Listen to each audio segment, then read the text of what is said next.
Olá! Educação pública deficitária, falta de preparo dos professores e salários baixos, excesso de alunos nas salas de aula, infraestrutura e recursos escassos. Um sistema ultrapassado que dificulta a aprendizagem e compromete o desenvolvimento das habilidades dos jovens. Quais são os caminhos possíveis para diminuir a desigualdade educacional no Brasil? É hora de romper com o modelo tradicional de educação e incluir mais tecnologia nas salas de aula? Educação digital é o tema do Checkmate de hoje. E para falar sobre o assunto, nós recebemos a psicopedagoga Cibele Meyer, que é pesquisadora da USP, no programa UCA, Um Computador por Aluno. Olá, Cibele, muito obrigado pela tua presença. O modelo de aula no Brasil hoje, você que é uma pessoa que tem estudado isso, para você ele é um modelo ultrapassado, ele é um modelo em transformação? Como você vê o modelo de aula hoje nessa relação aluno-professor? Então, na verdade, o modelo de aula, ele sempre foi o mesmo. Se a gente olhar a linha do tempo da educação no nosso país, a gente vai perceber que sempre teve esse mesmo perfil, né? O professor na frente, os alunos na sala de aula, enfileirados, escutando. Normalmente o professor fala, eu vou falar e se vocês tiverem alguma pergunta, no final vocês façam a pergunta. Então, só com esse procedimento, o professor já dá uma quebrada naquilo que seria o mais enriquecedor da aula, que é justamente o questionamento. E aí a gente teve acesso a uma pesquisa do PISA, que é um índice que mede a educação em diversos países, e essa pesquisa diz que o Brasil ocupa a posição 53 num ranking de 65 países em termos de educação. Por que você acha que é essa defasagem no Brasil em relação a essas outras nações? Então, e na verdade subiu um pouco até, porque estava bem mais abaixo, né? Mas em razão do quê? O programa que foi feito Criança na Escola é que acabou levando toda essa meninada, que principalmente da zona rural, da parte norte, nordeste do nosso país, que não iam para as escolas, né? Então, na verdade, levou-se as crianças para a escola. Esse era o objetivo. Porém, o objetivo de uma educação de qualidade está começando a priorizar agora. Então, agora é que eles estão movimentando para dar um conteúdo e uma aprendizagem de qualidade. E aí você falou desse modelo de aula onde o aluno apenas escuta e no final tira uma dúvida. Você acha que esse modelo é o que justifica essa evasão escolar que a gente tem? As crianças não se interessam pela escola como deveriam? Também, porque é uma somatória, né? Para gerar um resultado, não é só uma ação que gera o resultado. Porém, ela influencia muito. Por quê? Porque não torna atrativa, né? A partir do momento que a criança não pode participar e não pode interagir naquele momento que ela sente necessidade, que ela sentiu curiosidade, a criança é curiosa por natureza. Então, é assim que ela evolui, é assim que ela começa a descobrir, explorar o meio em volta. Aí ela entra na escola e essa curiosidade acaba sendo bloqueada. Porque a gente percebe que hoje tudo é muito dinâmico no mundo, as crianças estão ligadas no 220 o tempo todo, e aí chegar na escola e pegar um ambiente quadrado pode dar uma assustada, uma desencantada, acaba, tira a motivação. Né? Só o fato de ficarem todos ali, o professor na frente, todos ali dispostos um atrás do outro, isso já gera uma desmotivação. E aí você acha que falta preparo do professor? Ou é todo um modelo que tem que mudar para chegar no professor? É todo um modelo que tem que mudar. Inclusive, veja bem, as pessoas ainda interiorizaram, porque passaram por esse modelo educacional. Você vai assistir uma palestra, como que está? Como que é o ambiente da palestra, o anfiteatro? É o palestrante na frente, com uma tela, hoje, usando a tecnologia, que substitui o quadro negro, que fica atrás, e todo mundo enfileirado, ouvindo falar sobre mudança na educação. Então, você vê que é um contrassenso, né? Já o próprio ambiente já não estimula essa mudança. Então, como que vai interiorizar? Agora, tem eventos que envolvem a tecnologia que o ambiente que recebe as pessoas participantes é justamente totalmente contrário a essa. Então não tem carteira, não tem cadeira? Tem. Para quem gosta, tem. A educação ela tem que priorizar que ela lida com a diversidade. A sala de aula, ela acolhe diversas pessoas com diversas realidades, com diversos costumes, né? Eles têm que conviver ali e o professor tem que falar diversas linguagens para poder atingir o aluno. Falou de internet, a gente está com uma pesquisa aqui que diz o seguinte, que 35% das casas no Brasil têm computador, mas apenas 25% delas têm internet. Tem alguma coisa sendo feita para mudar esses dados no Brasil? Você acha que isso é um crescente, assim, em termos geométricos, é uma progressão geométrica ou é algo que está crescendo muito devagar? Não, ele está em evolução, né? Está em movimento, e só isso já é um ponto positivo, né? O duro é quando está engessado, mas a parte do acesso à internet, ela está em movimento. Mas o nosso país é imenso, a gente não pode esquecer disso, né? E vai. Muita gente está trabalhando para propiciar que a internet chegue para todo mundo. Mas, inclusive, no programa UCA, um dos grandes dificultadores é justamente o acesso. Então, quando a gente vai trabalhar com o professor para que ele utilize o computador com o aluno, a gente trabalha usando a internet, né, quando tem, e também o modo offline. Então, ele tem que também se conscientizar que o computador ele também oferece recursos offline. E falando um pouco sobre o trabalho do UCA, que é um computador por aluno, é um programa do Ministério da Educação. A proposta do UCA é distribuir um computador por aluno nas salas de aula. Se eu fizer isso em todas as escolas do Brasil, do Sul ao Nordeste, eu não aumento a diferença de aprendizagem que há entre esses dois Brasis, se é que a gente pode chamar assim?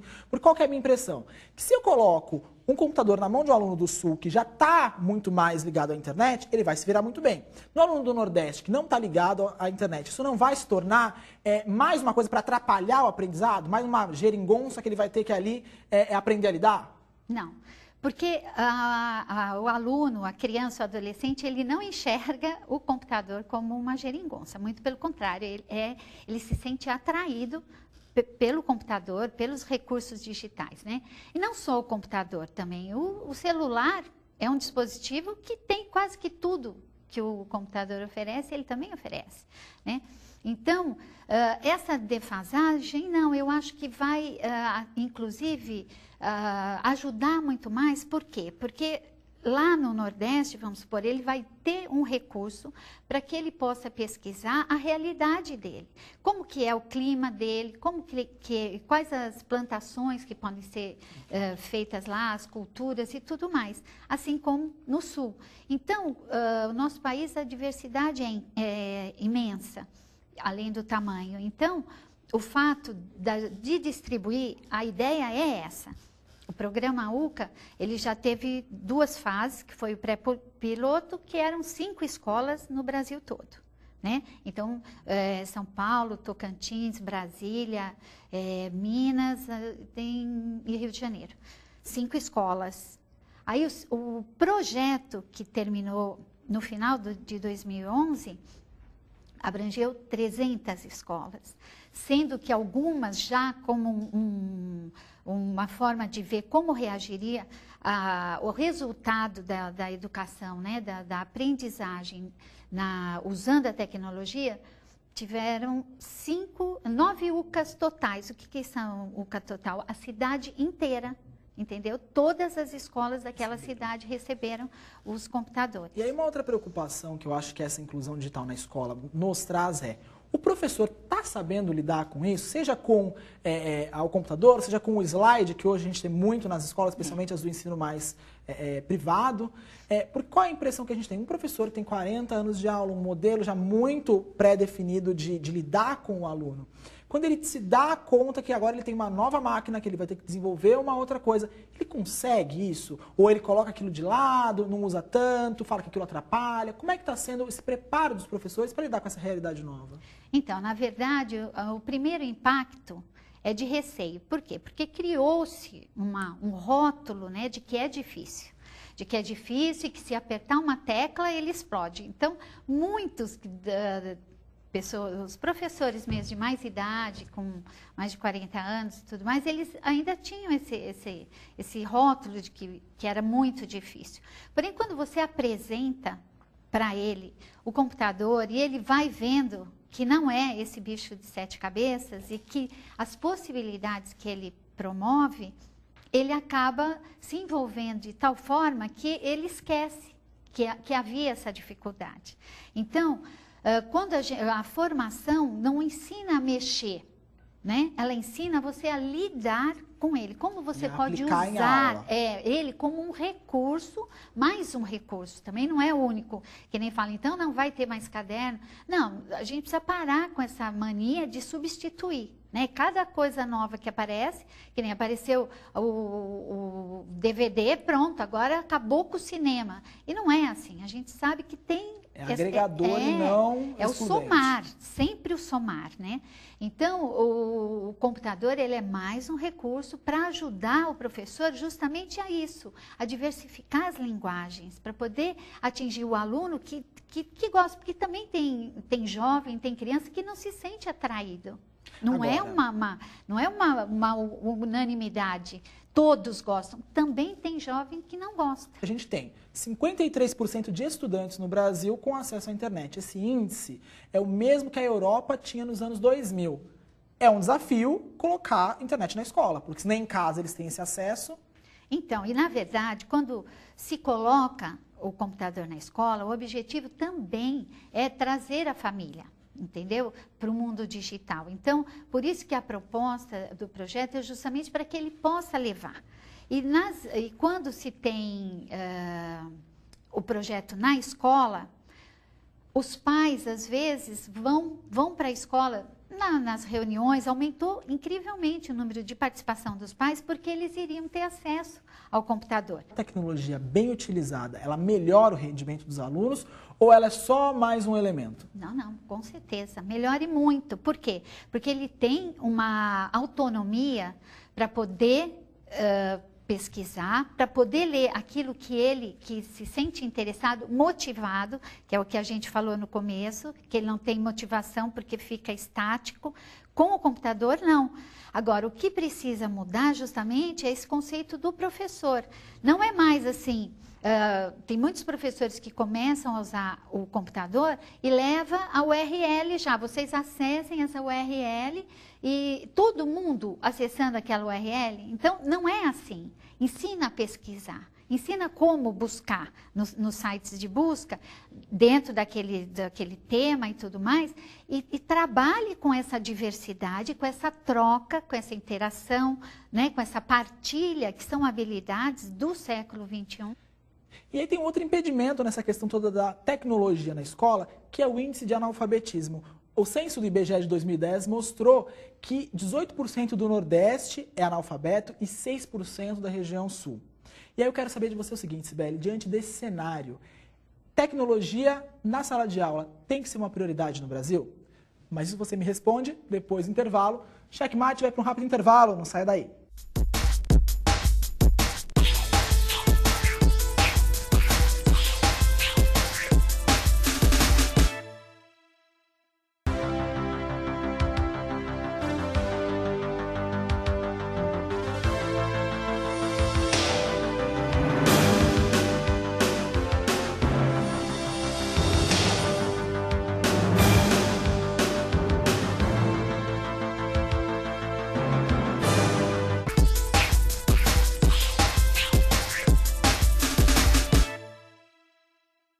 Checkmate está de volta com a psicopedagoga Sibeli Meyer.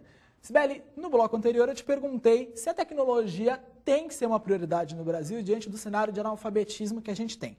São 18% de analfabetos no Nordeste e quase 6% na região Sul. O que você me diz? Então, na verdade, existem várias prioridades, né? E a inclusão digital não é a que vem em primeiro lugar, né? Na verdade, ter, além do professor, um ajudante de classe nas salas de alfabetização é fundamental. E isso não tem no Brasil, né? Tem nas escolas particulares. É por isso que as crianças das escolas particulares, quando entram no fundamental, elas estão praticamente alfabetizadas. Agora, nas escolas públicas não tem. Então, aqui em São Paulo começou alguma coisa nesse sentido na prefeitura. Isso. Você acha que deu certo, não deu? Dá certo. Por quê? Porque mais uma pessoa para auxiliar. É um processo fundamental. É como se fosse plantar a sementinha. Então, se nesse começo a criança é ajudada e todas as suas habilidades são desenvolvidas e ela vai se apropriando da alfabetização, ela vai colher esses frutos durante todo o caminhar dela na escola. Então, uma prioridade, professor ter bons salários. Outra prioridade, ter um ajudante de classe nas séries iniciais. Inclusive, ainda mais agora com fundamental de 9 anos, que a criança às vezes entra com 6 anos, para fazer 6 anos, com 5 anos ainda. Né? Então, é fundamental ela ter esse respaldo de um outro professor, de um auxiliar, que vai ajudá-la se ela tiver uma dificuldade maior. E, além disso tudo, a tecnologia, ela vem ajudar também. Porque como normalmente ela começa a ser alfabetizada com a letra de forma, que é a letra bastão, e o teclado tem a letra bastão, então isso é um reforço para que ela se aproprie dessas letras e comece a perceber que juntando as letras ela forma palavras. E esse é o estalo, é o insight que dá na criança para se apropriar da leitura e da escrita. E com isso diminui, com certeza, o índice de analfabetismo. A criança, ela é um ser muito intuitivo, então ela vai muito no feeling, vai testando coisas. Você acha que isso é benéfico na hora de você colocar um computador lá e deixar ela descobrir o que aquilo pode fazer por ela? Com certeza. A curiosidade é uma das principais características da criança, é o que faz ela. A partir do momento que ela começa a erguer o bracinho para pegar o que está em volta, isso já é curiosidade. E essa curiosidade acompanha sempre no desenvolver da criança, no adolescente, na vida a gente é curioso. Tudo que aparece de novidade a gente quer comprar para experimentar. Então a curiosidade é inato no ser humano. E o fato dela estar na escola ser estimulada a isso, ainda mais com o recurso do computador, que dá o resultado imediato, se ela apertar aqui vai aparecer alguma coisa ali na tela, isso é um estímulo incrível. E ela não vê barreira nenhuma para isso. Ter internet em casa faz diferença no aprendizado da criança? Porque qual é a percepção? Que no Brasil a internet ela não é tão usada para busca de conhecimento como na Europa, por exemplo. Aqui ela é mais usada para diversão, talvez? Então, é porque nós estamos no início da introdução da tecnologia na educação. Então, o estudante, ele não tem isso como primeiro passo para, quero um computador porque com ele eu vou poder estudar melhor. Ele quer um computador para explorar, para jogar, que de certa forma desenvolve outras habilidades, né? Então, o professor pode estimular através disso, né? Agora, o fato da internet, da necessidade de ser uma obrigatoriedade, vamos supor assim, um item fundamental, depende da idade do aluno. Então, os alunos novos, novinhos, de séries iniciais e tudo mais, para você pôr a internet à disposição dele, ele tem que receber uma orientação, ele tem que receber diretriz, olha, isso você não pode fazer, como a gente faz quando manda o filho a primeira vez na padaria. Porque senão pode atrapalhar, não pode? Isso, olhe para os dois lados para atravessar a rua. São esses cuidados, não só atrapalhar, como pode gerar problemas assim de comportamental, se ele conversar com alguém, passar dados particulares, né, tipo endereço, que horas que ele sai da escola. Então, a partir do momento que vai disponibilizar a internet mesmo para todo mundo, isso tem que estar muito bem estruturado para que ele use, e os pais também têm que acompanhar, porque a parceria pais-escola é fundamental. Então, a escola ajuda a orientar os pais para que orientem os filhos e se mantenham atentos para ver aonde ele está navegando.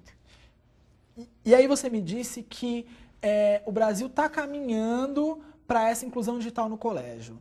Mas o que eu quero te perguntar é o seguinte: hoje a gente sabe que a tecnologia, tudo é muito efêmero, as coisas ficam obsoletas em 1 ano, 2 anos.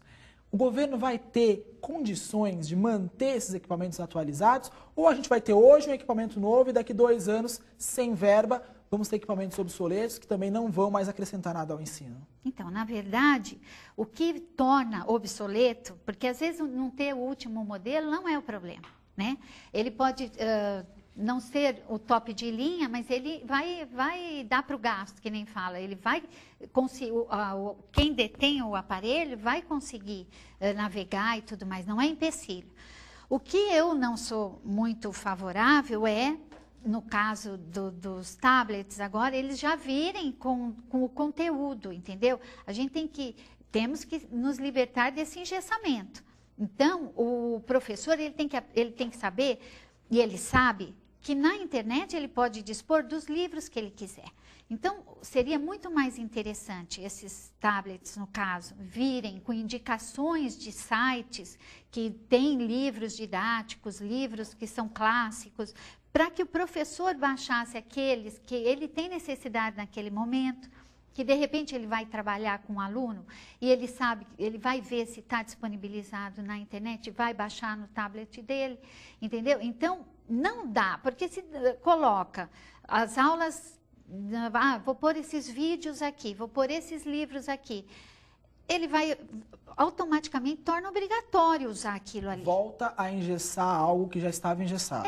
É como se você desse a apostila, ó, você vai trabalhar aqui. Não adianta ele falar, isso aqui não me interessa, eu não vou trabalhar. A partir do momento que ele recebeu, ele se sente obrigado.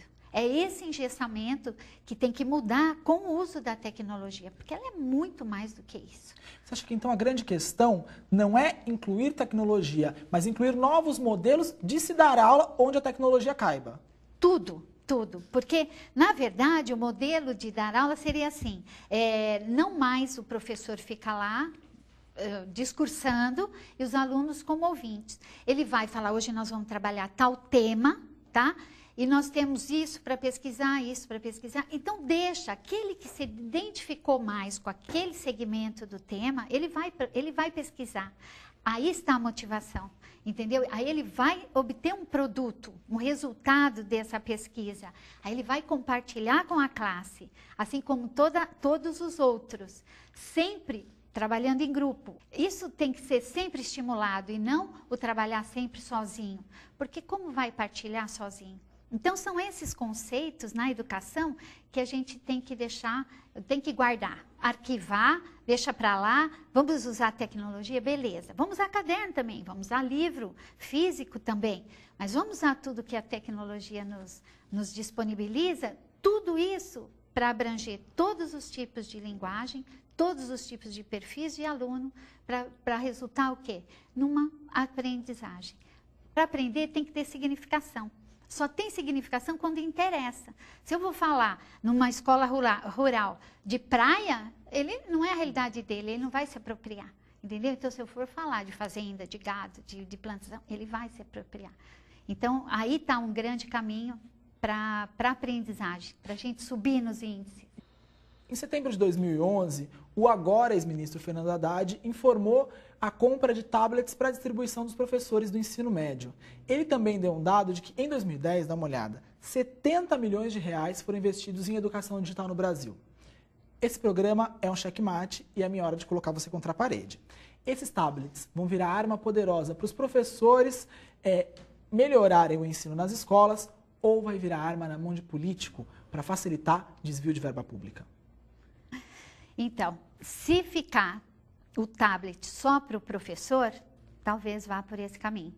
Não porque o professor não vai usar direito, mas como que ele vai interagir com o aluno, como que o aluno vai falar a mesma linguagem do professor, usando o mesmo recurso, né? Poder dialogar com o professor usando o mesmo recurso, se ele não tem isso em mãos. Então, nessa primeira fase que ele falou que vai distribuir para os professores e que vem com o projetor, na verdade ele está dando um outro tipo de lousa, tá? Que o professor vai preparar em casa, vai projetar. Cadê a interação? O certo seria, professor recebe, aluno recebe e eles trabalham juntos, trocam juntos, exploram juntos, tá? Porque um professor, os tablets vão para os professores de ensino médio. Normalmente, o professor de ensino médio trabalha de manhã, à tarde e à noite. Leva trabalho para casa. Professor é uma profissão que não termina quando sai da escola. Ele leva trabalho para casa. Então, que horas ele vai explorar isso? Se ele, na sala de aula ele vai ficar explorando e os alunos vão ficar fazendo o quê? E aí você acredita que, se esses tablets continuarem só nas mãos dos professores, a gente pode ter mais um motivo para desvio de verba? Não vou entrar, eu prefiro me manter no campo da educação. Desvio de verba, é lógico, eles compraram, investiram. A gente espera que seja para dar continuidade e não parar aí. Então, que invista mais e distribua também para os alunos. Porque a educação acaba sendo vítima, algumas vezes, dessa má ação de políticos. O investimento na educação no Brasil acabou sendo escasso durante muitos anos por conta de más gestões, é isso? Com certeza. E depois, hoje, também, isso virou uma bandeira. Todo mundo acha que levanta a bandeira sobre educação vai ganhar voto. Só que na hora de fazer, a gente não vê os resultados. Então, aí o piso, que nem você iniciou, falando do piso salarial, do salário do professor. Ele precisa ter um salário bom para se dedicar melhor, abrir mão, talvez, de um período, para pegar esse período que ele abriu mão para investir nele, para dar esse retorno para os alunos. Então, é fundamental isso. Investir na educação, sim. Investir no salário do professor, sim. Investir em tecnologia, sim. Desde que tudo isso caminhe como uma engrenagem e que a gente quebre esse engessamento que é o formato da escola hoje. Dar os tablets com tudo dentro para o professor projetar na lousa é a mesma coisa que ele ficar na frente falando para os alunos. Sibeli, queria agradecer a tua participação aqui com a gente. Muito obrigado. Agradeço, foi um prazer imenso estar aqui hoje. Obrigado. Hoje, o Checkmate abordou o tema Educação Digital com a psicopedagoga Sibeli Meyer, pesquisadora da USP, no programa UCA, Um Computador por Aluno. Obrigado pela sua audiência. Até o próximo programa.